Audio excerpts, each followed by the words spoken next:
ফেসবুকের এখন নতুন ট্রেন্ড দেখছি, অরেঞ্জ কালারের আইফোন 17 প্রো বা 17 প্রো ম্যাক্স আনবক্সিং, তার ফটো বর দিল, মামা দিল, ভাই দিল, দিদি দিল।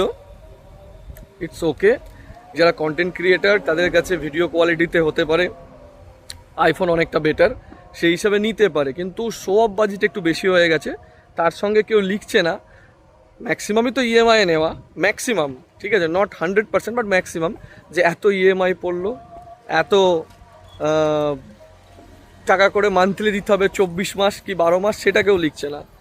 তো এই ক্রেজ, যেটার ফাংশনালিটি খুব কম, এআই ফিচার্স খুব কম, কেন জানি না আজকে নিজেকে বড় স্বাধীন মনে হচ্ছে, যে এই মোহ মায়া ত্যাগ করেছি দীর্ঘ 10 বছরের।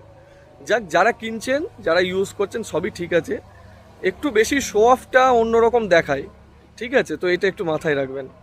আর এই পোর্ট্রেট ভিডিওটা 4K 30 FPS HDR এ তোলা, ঠিক আছে, 10 বিট ডলবি অ্যাটমস HDR এ তোলা, তো আইফোনে তোলা নয়। যারা গেস করতে পারছেন কোয়ালিটি দেখে গেস করুন এবং বলুন কোন ফোনে তোলা, নিচে কমেন্ট বক্সে অবশ্যই জানাবেন। কি মনে হচ্ছে, যে আইফোনের থেকে বেটার বা আইফোনের থেকে খারাপ বা একদমই চলবে না, কি মনে হচ্ছে একটু কমেন্ট বক্সে অবশ্যই জানাবেন। অপেক্ষায় রইলাম।